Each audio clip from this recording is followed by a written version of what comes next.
Yeah. With UCLA and SC coming on board, how do you see the recruiting aspect playing out for both sides? I mean, USC and UCLA kind of coming into the Big Ten footprint in the Midwest, and then the flip side of going into Southern California and the West. How do you see that kind of playing out? Yeah, I'm not sure how it's going to work out for them. I think it's going to be an advantage for us because we recruit nationally, and we have several players on our team now from the West. California, Nevada, Arizona, Colorado. So it's only going to increase our visibility, which helps our recruiting.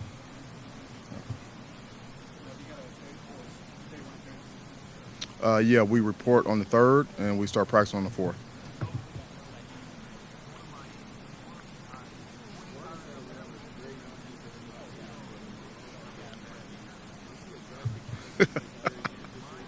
I hope so, man.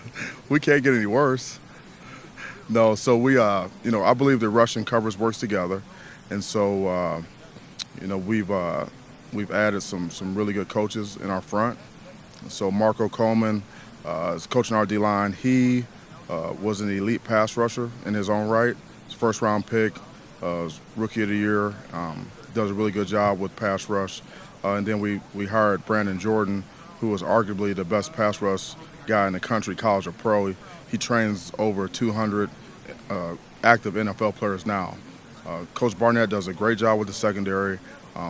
Because I've hired Brandon Jordan, we only have one secondary coach now, so I'm going to fill in and help out with the corners this year. So, and I think that's only going to help our team. So I would anticipate that we should be a lot better this year.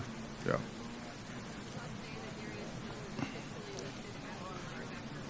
Okay. I believe that's a natural position for him. He's a big guy.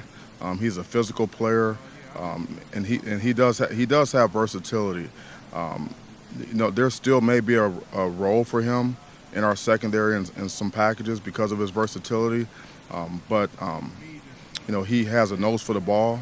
Obviously he's got the pedigree. He looked really good there in the spring, and so we feel like that's the best fit for him here and beyond. We really feel like that's his future. Mel, when Ryan Day said it would take $13 million in NIL dollars to retain his roster, Yeah. what were your thoughts on that comment?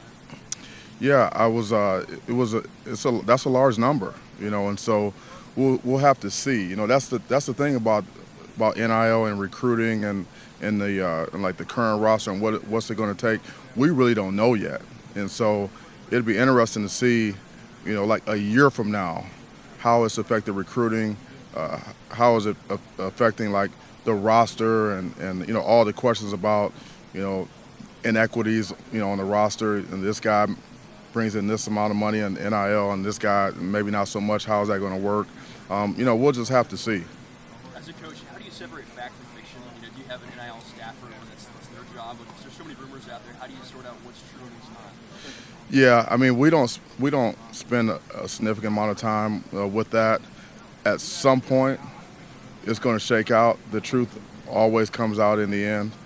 We have a process. We have our recruiting structure. And so we just really focus on what we need to do.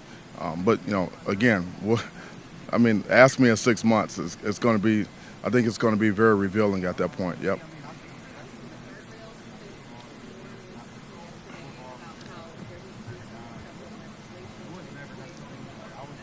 Yeah. Yeah, you know what? It's really too early for me to tell because, I'm all for NIL. I want the players to make what they can make, and we want to help them build their brands. That's our philosophy at Michigan State, and I really haven't seen the downside yet.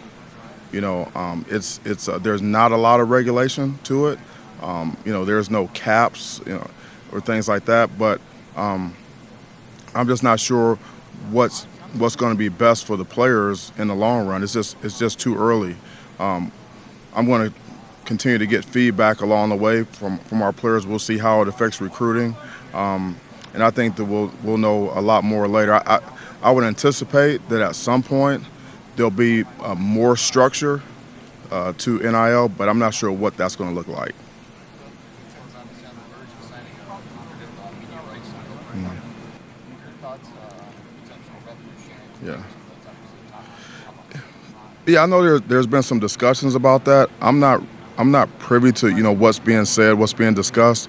I'll tell you this: I'll support whatever the presidents and Commissioner Warren and maybe the NCAA or whatever what they come up with, if anything. So I'm all for the players and what's in their best interest.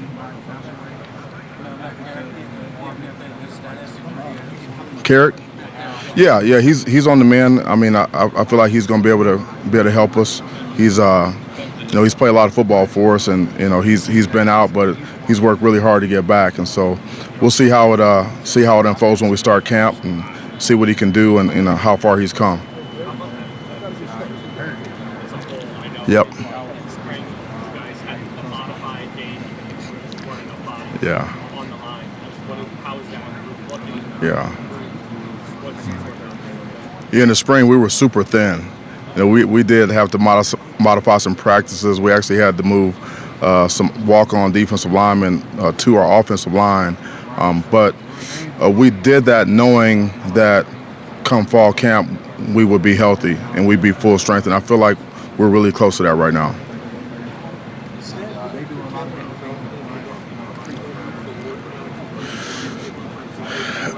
No, it really didn't. Those guys did a great job. Cap did a really nice job, rotating those guys in. I mean, he's a hell of a coach. And it really actually helped the offensive linemen who actually got the reps. We had some young guys who actually got more reps probably than they would have normally gotten. And we saw some guys develop probably a little bit faster in terms of, technique, mental and physical toughness, confidence. And so it was uncomfortable and inconvenient, but overall, in the long run, I think it's actually helped us. So you've obviously cemented the culture, and is there a different feeling in the locker room like the team at this time compared to last year? Coming off 2-5 in a Coleman year versus coming off 11-2. I don't see significant differences in like how the guys are going about their business. I just think that there's a better understanding of what our standards are, and that's like throughout our team, offense, defense, young guys, older guys, transfers. Guys know what to expect. Guys know, the players know, like the level that they need to compete at, day in and day out, within our program. They know what works. They know what doesn't work. And so I just think there's a better understanding, a broader awareness of what it takes to compete at a high level in this conference. And so, we're further ahead as a program than we were a year ago in every facet, including strength and conditioning, and just our overall culture is really strengthening the culture and cementing it as opposed to building it.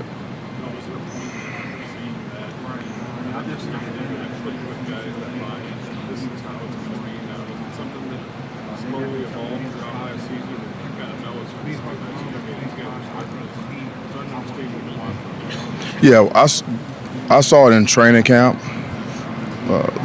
in fall camp last summer. We after our second scrimmage, I had a conversation with our team and I said, we have a good football team, and we can go extremely far with this team. It's just a matter of we don't have the depth that we need at this time. And I was able to say that to them because I saw the buy-in. I saw, when the players start to repeat things back to you that you say to them every day, like, keep chopping or aggregation of marginal gains or, so what, now what, or they talk about discipline, a sense of urgency, attention to detail. When you hear the players giving that back to you, you hear the players saying that to the media, you hear them saying it to each other, and they start holding each other accountable, to those standards, that's when the guys, they understand. And so, and so now it's just really been a continuation of that process of just continuing to just build upon that and just get better at what we're doing. One of the big things this out of season has been peer accountability, and moving more towards a player-led team as opposed to a coach-led team. And that's one of the harder things to get. When you get that, you have a really good football team. When before, as a coach, before you can address something, the players they've already done it. Guys get comfortable confronting each other and holding each other accountable, and not getting offended, when you get called out, and knowing that this is just what it is, and my teammate loves me. He wants me to be a great player and all that. We're working towards that, and we've seen some tremendous strides in that area with our guys. And you could talk to X about it, or Peyton, or Jay Reed. They know that we need to have that if we're going to have a type of football team that we're capable of having. Mel, I wonder what level of inquiry you got from other coaches about the fast way you flip things to the portal, and what you told people. Did you have coaches calling you? You got to be able to move on. What's your secret, basically? Well, if I told you, it wouldn't be a secret anymore, right? No, there's no secret to it. There's really not. I talk about it, all the time. It's really, we're culture warriors, right? So that's how we live and behave every day. We believe in that, and so, for example, a culture of accountability, sense of urgency, attention to detail, mental and physical toughness, togetherness, being unselfish, hard work. Those are like staples of our culture, a relentless mindset. And when you live and behave a certain way, those are actions, and those actions create outcomes. And so when you hammer those things relentlessly every day, and players start to buy in, then good things start to happen. It's not really, we're not experimenting. Maybe that's, I've really not talked about that. It's not an experiment. Let's see if this works, or let's try this or try that. No, we know what works, and just we've implemented the process and shifted the culture, and we're getting the results because of our behaviors. But there's got to be an integration factor for each individual guy when they come in. Kenneth Walker, yeah. Well, the reason why, like I said, a guy like Ken Walker or some of these the portal guys, the reason why they came to East Lansing because of the culture. They signed up with us because it resonated with them what we were talking to them about, and when they talked to our players, say, yeah, this is how it really is here. Say, oh, that's what I want. So it's not hard to get them to buy in when they get here because they were bought in before they got here. So it's really at that point just learning what to do. Learning the playbook. Getting to know the coaches, getting to know the teammates, and our coaches do a really good job, and our support staff spending individual time with guys. Like, we really know our players. We get to know them very well, and when you have those strong relationships like that, it's called the speed of trust. You get, the players, they start to trust you, and then you can get things done a lot faster. And real quick, is it something you want to lean on? Because I know Lincoln Riley's doing a similar thing this year, but he doesn't want to do it. And I think we got 8 transfers this year. Is it something you want to necessarily lean on, or is it just?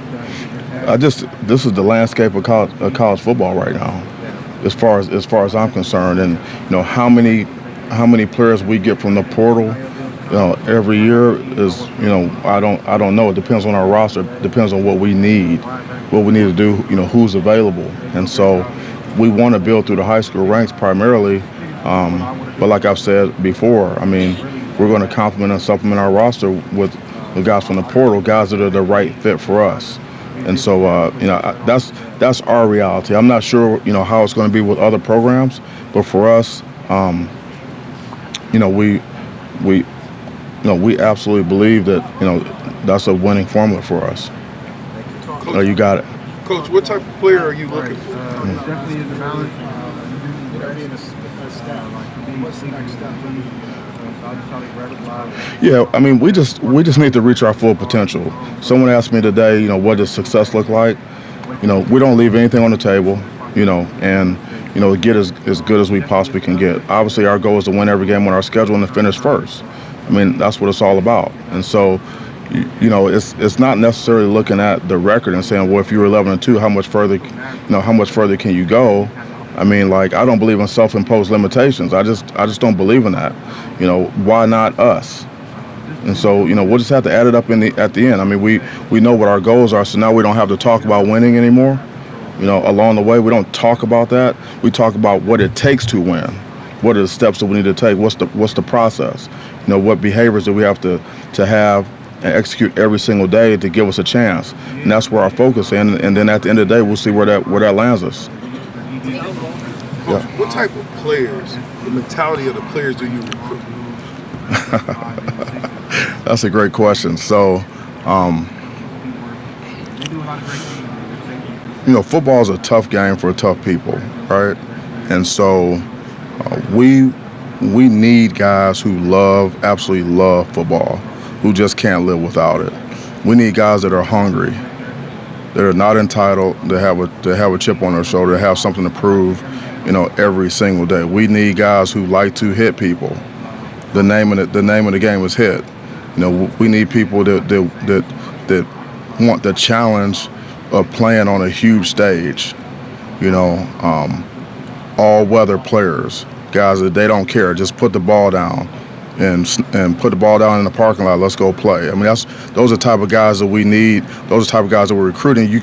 In my mind, you can't get it done if you don't have guys like that.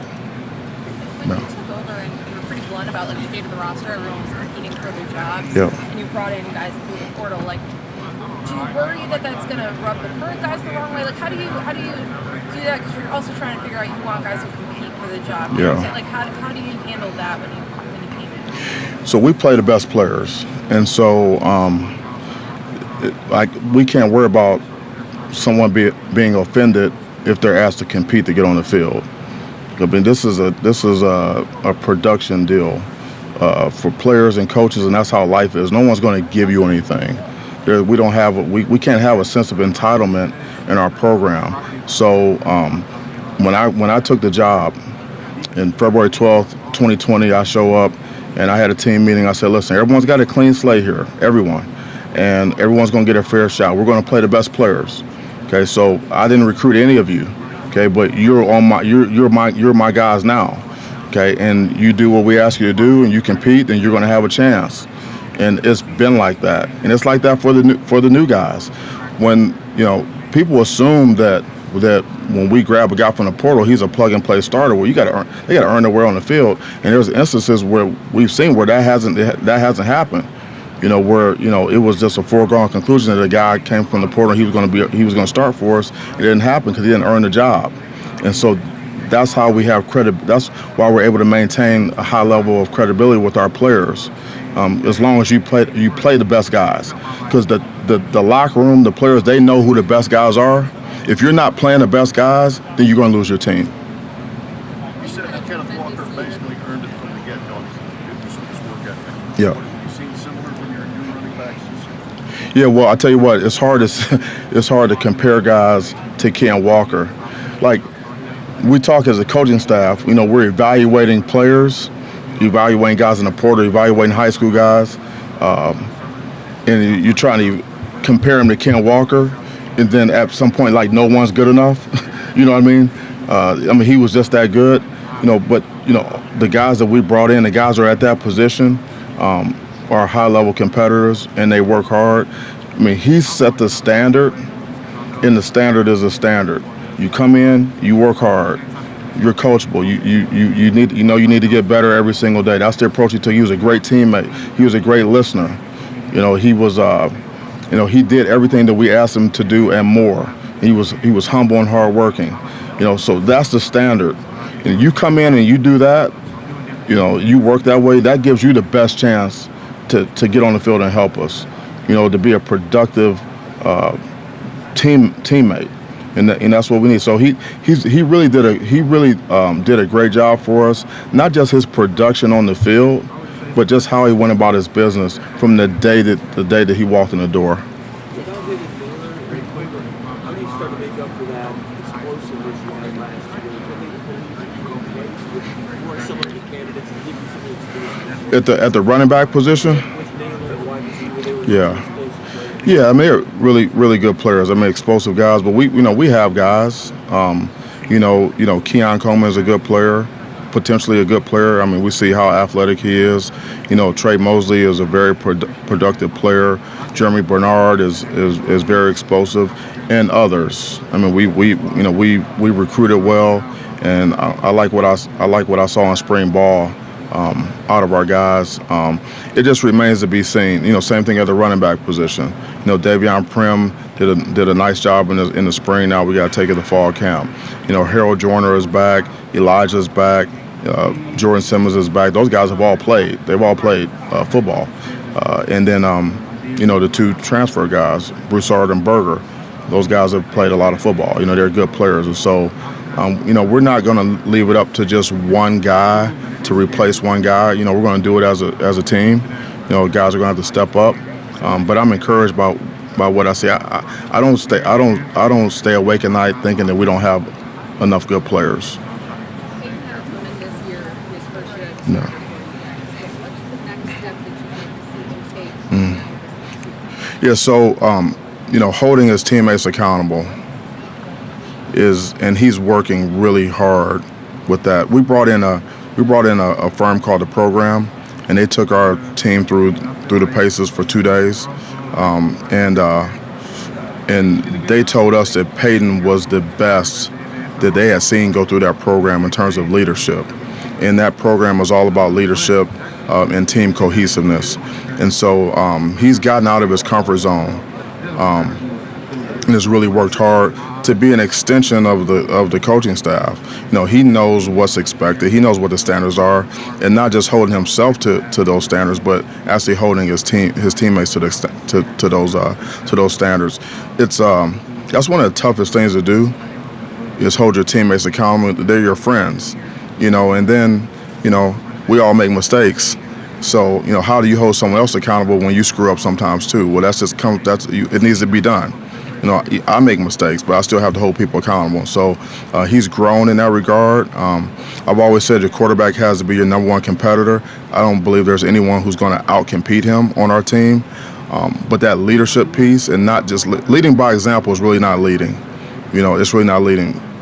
For him to step up and get out of his comfort zone and really make a conscious effort and being intentional about coaching his teammates up is a huge step in the right direction, and you actually really need that at the quarterback position. Can you give just a specific example of how he has been out of his comfort zone? Yeah. Well, I mean, Peyton's really smart. He's a coach's kid, so he knows how things should be done.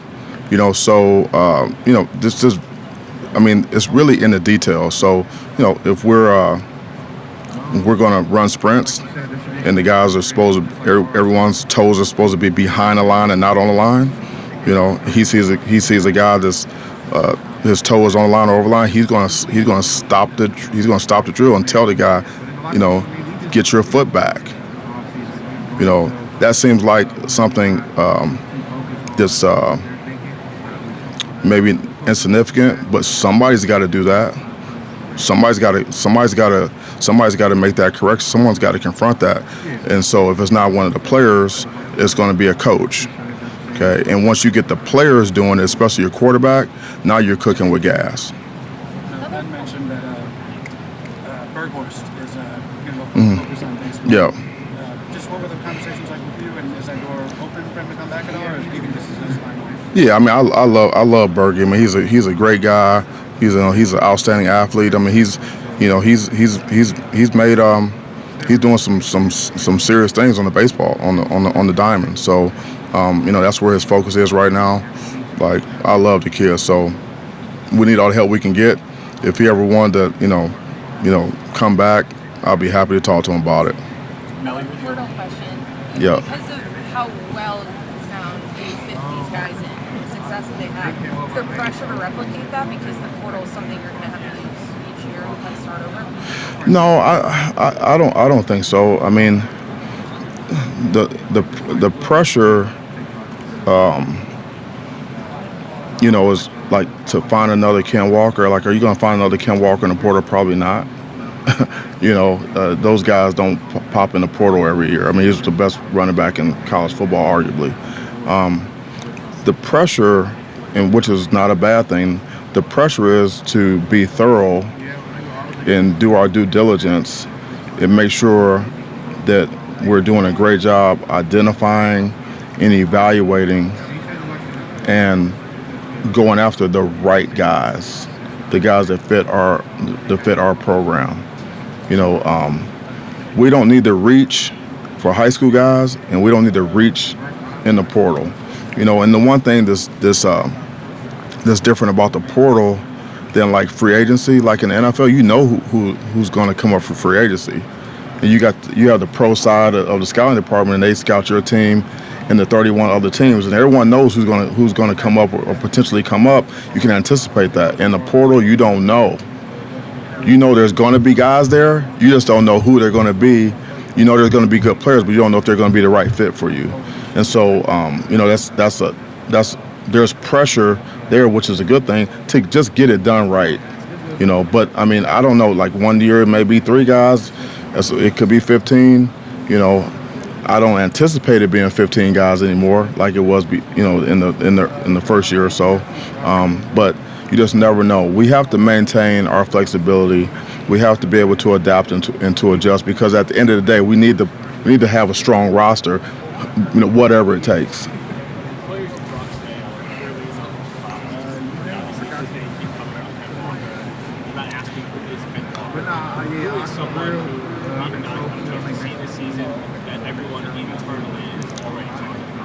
You mean outside of the guys that I brought here? Yes. You don't want to talk about those guys. Everybody knows those guys. Yeah. I'm happy to hear about them as well. Jacob Slay is a really good player. And I know people are talking about him as, interior defensive lineman. He's starting to get some traction in terms of notoriety. He's very, very consistent. He's hard to move. He's more athletic than what you think. He's a veteran player, and he's tough. And he's a type of guy that you want in the middle of your defense. You always want to be strong down the middle, defensive tackles, linebackers, safeties. And so he's like an anchor. He's an anchor guy for us. I think he's maybe an underrated player, but he's certainly a guy to keep an eye on him. Linebackers, what do you see there? It seems like you got a lot of different skill sets. Maybe you can mix and match. Yeah. I like our linebacker room. So, we got the body man back, Cal Halliday. And then we added some guys. So we added like Brule and Winmine. Those guys have played a lot of football. And then Snow is playing linebacker, and then, the Van Sumeren. I mean, we've got some guys that have played ball. The guys are athletic, they can run, they can hit. It's very competitive. It's going to be interesting to see how fall camp goes, to see kind of how it shakes out. But I like to play a lot of guys, defensively. If you deserve to play, we're going to find a way to get you on the field somehow, some way. We're going to keep everyone fresh, put guys in position to do what they can do well, because we have versatility in our package. And so that linebacker group is very competitive, and I think it's going to be. I believe it's going to be a really strong group for us, and maybe the strength of our defense. We'll see. You were the only coach in the Big Ten who had success against Michigan. What did you do that allowed you to be able to have success? We just found a way to win. We played for 60 minutes in the game, 6 seconds of play. And we didn't flinch, we were able to run the ball, and we were able to make stops when we needed them, and so that's really what it came down to. It was a hard fought game, But at the end of the day, you need to make enough plays to get the job done. And I think that speaks to expecting to win as opposed to going into a game hoping to win.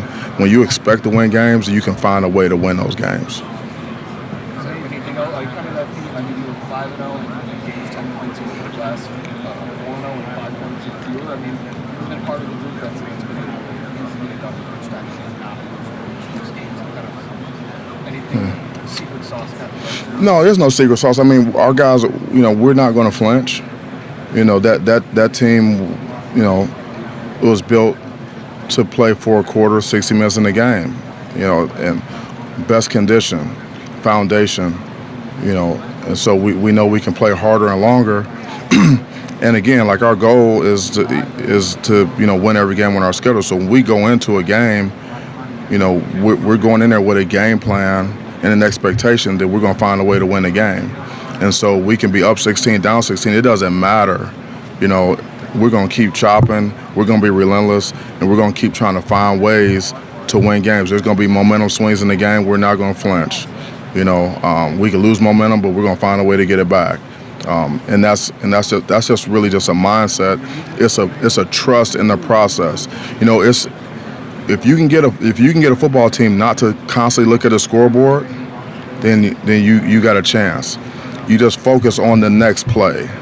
The next play. It's a cycle of a play. The play comes in, you get the call, you review your responsibility, you play the play, you assess it, good or bad, you evaluate it. Whatever the result was, you own it, and then you get the neutral, and you get to the next play. And you do that 60 minutes in the game, 6 seconds of play. That's how you get it done. Earlier in the year, or in the spring ball, was talking about how hard how much is he going to help you in the second? Yeah, I mean, it's hard to get off the line because he's like 6'9", right? I mean, this guy's got long arms, and he's like right there, in press coverage. No, I mean, it remains to be seen. I mean, I know him from Georgia, so I've always been impressed with his skill set and what he can do in his size. I'm really excited to continue to work with him, kind of finish what we started, with him. But he has a rare length at that position, and he's not afraid to be physical at the line and use his hands. And he has really good long speed, so that in press coverage, that can pose problems for guys, trying to get off the line, so we'll just see how it goes.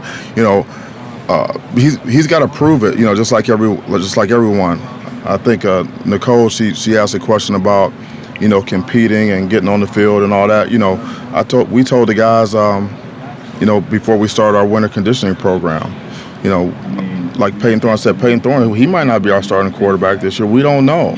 Like no one's got a job, And so whether you're a high school guy, a freshman coming in, or you're a transfer, you're a senior, you're a starter, you could have been all Big Ten or whatever. It doesn't matter. You got to earn your way back on the field and prove that you can. If you've done it before, you got to prove that you can still do it. I learned that in the National Football League. You try to. I remember we had a veteran. I was a defensive coordinator in 2008 for Romeo Cornell, and we had a veteran player, and we were trying to manage him through camp, which is, not the easiest thing to do in the world with a guy who's got some age on him, not as much trail left on the tire. He was a good player, but we're trying to manage him through and still have him get his reps. He wasn't taking as many reps as really we needed. Romeo told me, says he's got to show that he still can do it. We got to put him out there. He's got to show us that he can still play. And that I've never forgotten that. I mean, it's a production business, and it's what have you done for me, lately. What have you done for me today? Can you still do it? It's always a prove it thing, and it's not just players, it's coaches, and that's why I keep saying the 11-2 season was a step in the right direction. But like it's in the distant past, actually. I mean, that was a while ago. I mean, there's more to be done. This is a new season, and we're still in prove it mode. We're still proving ourselves, and it's always going to be that way. We're always going to have a chip on our shoulder. We're always going to be hungry, because if we don't have that mentality, we don't have that mindset, okay, then we can't have a program.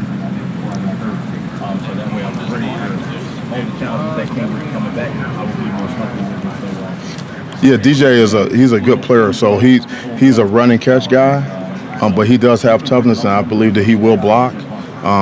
We tell our guys no block, no rock. And so he knows, that's the standard and the expectation. But we do believe that he should be able to win some one-on-one matchups.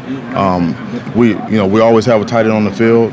Jay Johnson does a really good job, moving those guys around and put them in positions where they can win one-on-one and use their skill set. And I tell you what, this guy, he loves football. I mean, he's got really good energy. He's always got a smile on his face, and he just loves to play the game. He's always working at it. So he's good for that. He's good for that room. So now we have a good mixture of some veteran guys, but we have some young guys too that are going to really benefit from him. I mean, the guy's played a lot of football.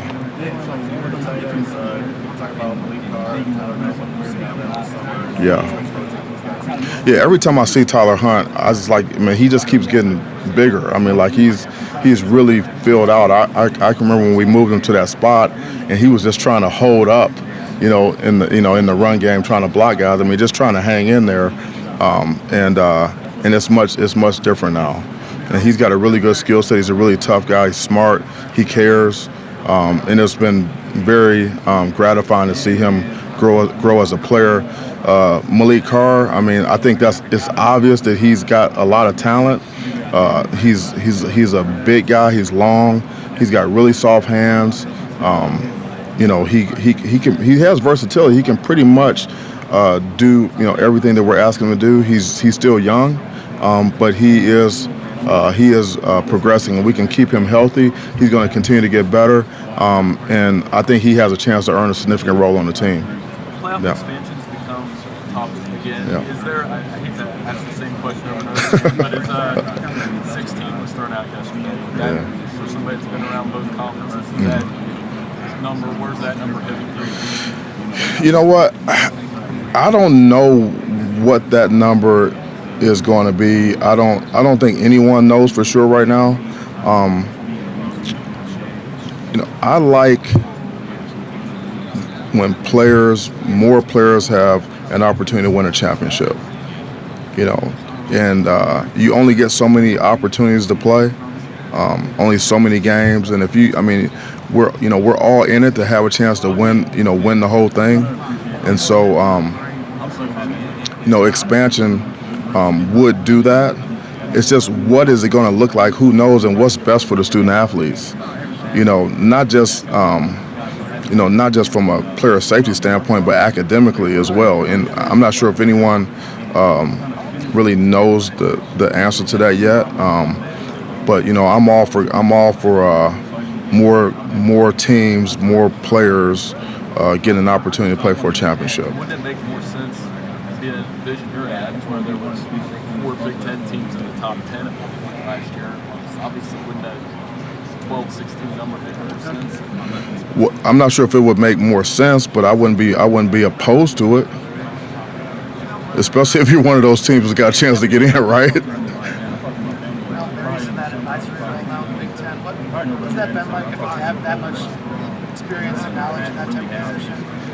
It's different for me because he was my coach, right? So when I see Barry, when I see Coach Alvarez or Coach Al, I don't see Big Ten advisory role or whatever. I see a guy like taking us through two-a-days at Holy Name Seminary, back in the early '90s. You know what I mean? So no, he's got tremendous experience. He's that guy that's been there, done that. He's always got a really steady hand, very kind of experienced, calming presence, on the conference calls or in the room, is really good perspective. When he talks, people listen, and he's just an overall good, real guy. and he does care about the conference. He's not just focused on one institution, which is great. I mean, he knows his experience, going from like Nebraska or Iowa, Wisconsin, Notre Dame, all this. I mean, he's really seen a lot. So to have someone in that room with that experience who actually still cares, I mean, it actually really means something to him. It's just an advantage for us. You brought it up the time in Wisconsin. Excuse me? You brought up the time in Wisconsin. Yeah. Wisconsin. I mean, I know you're at a different institution now. Yeah. But that program has sustained success for 25 plus years now. You were one of the building blocks. You got to look back at that time with pride, I'm guessing. Yeah, I mean, it was a great time. Like, so today, Mr. Decker, Keith Decker is with Coach Alvarez, and I saw him back in one of the meeting rooms that we have. I hadn't seen him since I left Wisconsin. He showed me a picture of myself and some of my teammates. We used to work for him in construction. He showed us a picture. He was 30 years old. Here I am with like my roommate, a couple other guys, and he pulls it out and says, "Look at this picture," and I mean, that was like the hardest summer job that I ever had in my life. I did not know that a black guy could get sunburned and peel until that summer. My shoulders peeled. We were doing they do like these construction barricades and things like the old like kind of A-frame ones, not the barrels now, but and so we were like kind of like recycling those. So we had to break them down, and the nuts and bolts would be rusted. So you had to take it was like a power drill with a flat edge and like saw the nuts off, and then you had to kick them to get them, and you stack the wood over here and the metal over there. And we did that for hours. So he says, I never wanted you guys to get in any trouble, so we didn't cut any corners. We want to make sure you earned every dollar. So we earned every single dollar that we got from Mr. Tucker. So I mean, you're talking about like, it was a good memory, but I did get a little bit of the shakes when I did see him. It was, guys don't have summer jobs anymore usually. Last one. You almost went to Air Force, right? Yeah, I was a wishbone quarterback. Yeah, so yeah, Fisher to Berry. Yeah. There's been a lot of history about this, and this year it's the 100th anniversary of the construction of Ohio Stadium in Columbus. Yeah. Do you have any standout moments or features of that stadium that you mentioned? Yeah, I do, because I was there for 4 years, so I got a lot of memories, and we won a couple games while we were there as well. So, no, it was a lot of fond memories in Columbus. Yeah. Yeah. Yeah.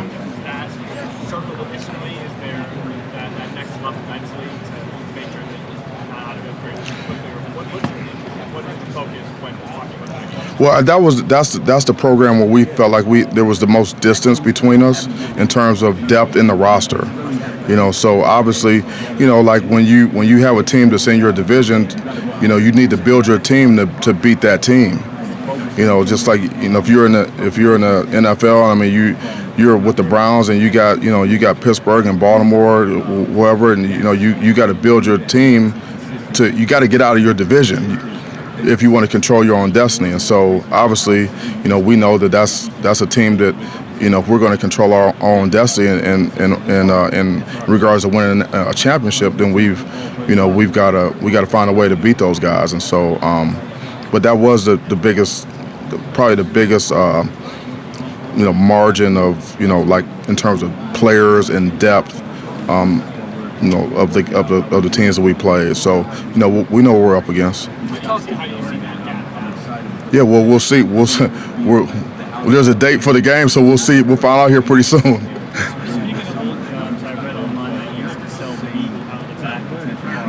You can't always believe what you read. Did you? I did. What does that say? Just what was that like? And what would Mel Tucker and Coleman do out back in the Mel Tucker?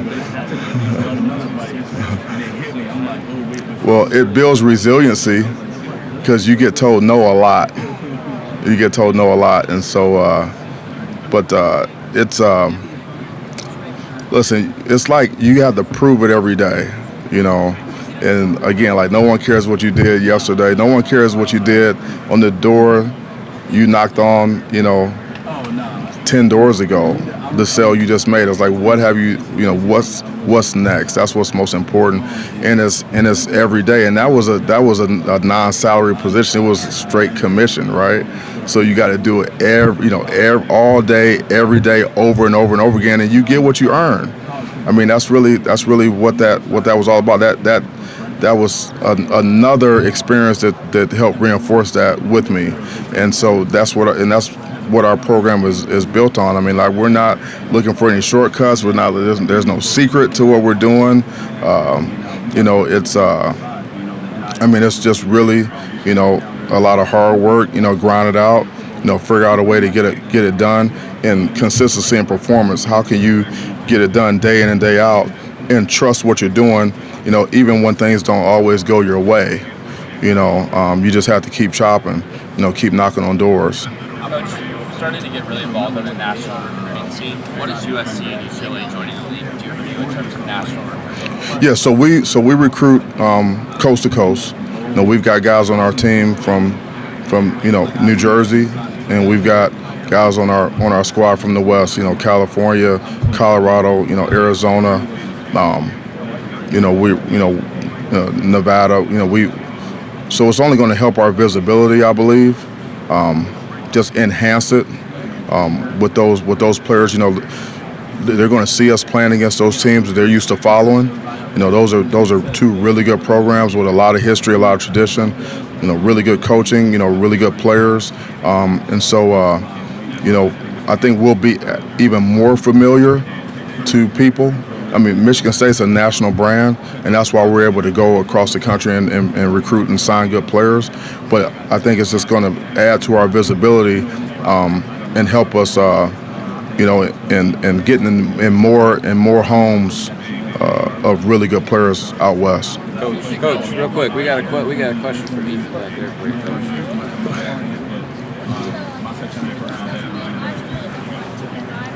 Say that one more time. Yeah. Did you ask me a question last year? Yeah, you posted me up pretty good. I remember that. No, I appreciate that. I respected that. So some of the improvements, the biggest improvement was we took care of the football. The biggest indicator of winning and losing is the turnover margin. We turned the ball over way too much in that COVID season, and it cost us some games that we really had a chance to win, and we didn't because we couldn't take care of the football. That was the biggest improvement. The other thing is we were able to run the football more effectively. We tell our players that we need to be able to run the ball on our terms, which means when we want to run it and when we need to run it. When everybody in the stadium knows we're going to run it and we can still be efficient in the run game, we need to be able to do that if we're going to have a good football team, if we're going to have the type of balance on offense that we need. And we were able to, because of Ken and our tight ends doing a great job blocking, our receivers buying into blocking, and our offense line getting stronger and improving, we were able to run the ball more efficiently. Those were the things that really, I think, made the biggest difference.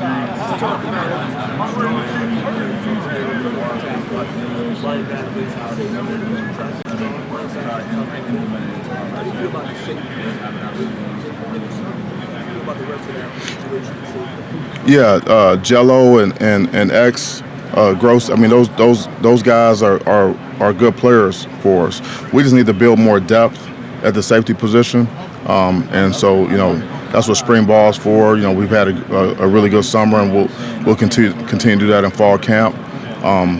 It's more of a depth issue and maybe experience, as opposed to just not having guys there. So I feel good about our starters. We just need to build more depth. AJ Kirk and who else? Okay, yeah. Yeah, so AJ Kirk he's a really good football player.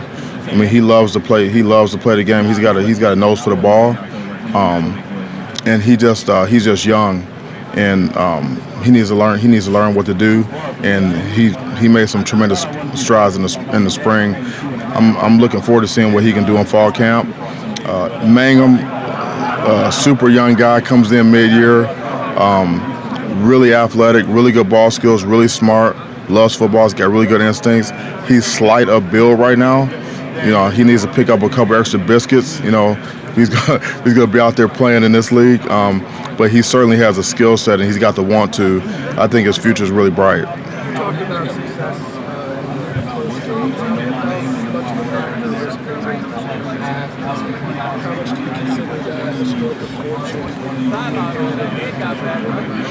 Yeah, I mean, I tell you what, it's hard to win if you don't have a good quarterback, and so it was fortunate to be able to have him. Jay Reed was here too, when I got here, and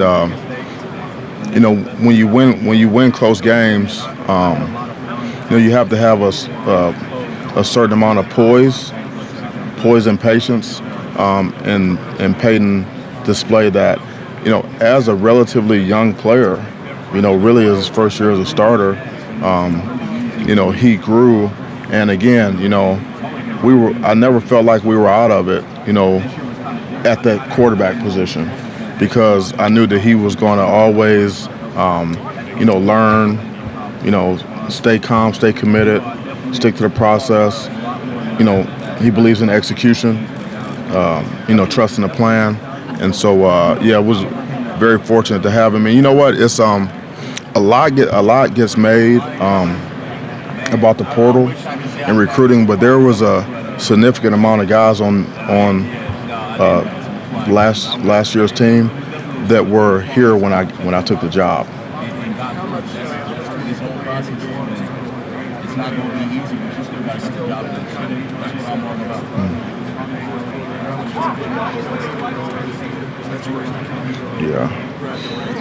Yeah, that was a program win for us, because it was a strong effort from everyone in our organization, because you know how difficult it is to take the show on the road. From an operations standpoint, strength and conditioning and nutrition really showed up. We had a really good hydration plan, and we worked that plan early in camp in anticipation of that game. I mean, everyone was all in on what we needed to do to be in a position to win that game, and we knew it was going to be a fourth quarter game, and we knew we had to be strong in the fourth quarter. And so all of our guys were confident getting on the plane, knowing that they were in condition to do it. And from the time we got there, and then throughout the game, there was never a doubt. I never saw a doubt in our guys' minds that we were going to find a way to win that game, and they were confident because as an organization, we were extremely prepared, and so they could trust in the plan and the process, and so it was Peyton, but it wasn't just him. I mean, it was really the entire organization.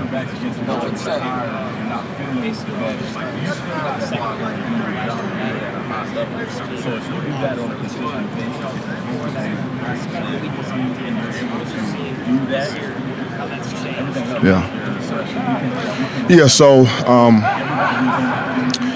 a big part of what you do back there is technique and fundamentals. And actually understanding the different coverages that we have, and understanding that every coverage is not designed to stop everything. There's a weakness of a coverage and there's a strength. And so I believe that our players just have, among other things, they have a better understanding of the scheme, the coverages, what they're meant to do, what they're not meant to do, what we're going to give them, and what we can't give them. And then our tackling has improved, and our technique, has improved. Our attention to detail. When you like, everyone knows that was not a strong suit of our football team last year, and we got exposed in games where the opponent, their strong suit was throwing the football.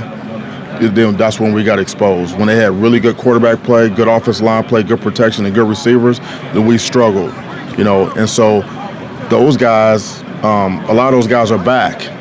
Okay, so there's a chip on your shoulder, and then pride kicks in. Because in this, like I stated it. I said, went into the first day, I said, listen, we were last, okay, in the country, okay, dead ass last, okay. That's going to change.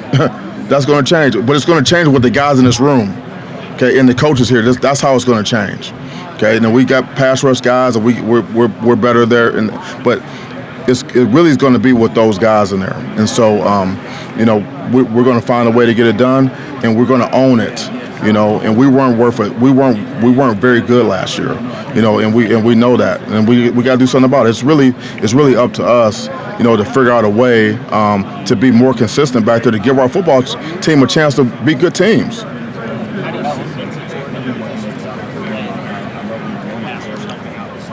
Yeah, well, rush and coverage always works together, and so, pass rush, first of all, you got to stop the run, okay? You got to stop the run. You got to play really good on first, second down, and then you earn the right to rush. When you do get an opportunity to rush the passer, okay, then you got to have some technique. You got to have a plan, okay? Because there's a lot of coaches that get paid a lot of money to keep people off their quarterback, And so from a scheme standpoint, also recruiting, hitting the quarterback and affecting the quarterback is not the easiest thing to do in the world. So you have to have guys, from a coaching staff standpoint, who understand, okay, this is what we need to do to affect the quarterback. If you can make the quarterback play poorly, you got a chance to win the game. And so Marco knows that, BT knows that, and our players believe in what they're teaching, okay, and they actually saw results in real time in spring ball. So it's only going to help. It's only going to get better. I'm really looking forward to seeing what we can get done in fall camp in preparation for these early games. Thanks, guys. We got to roll. I got to get on. Okay. All right. Thank you, guys. Appreciate it. Go Green.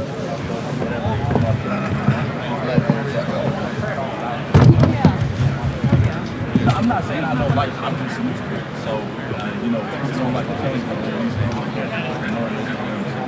I'm having a good time.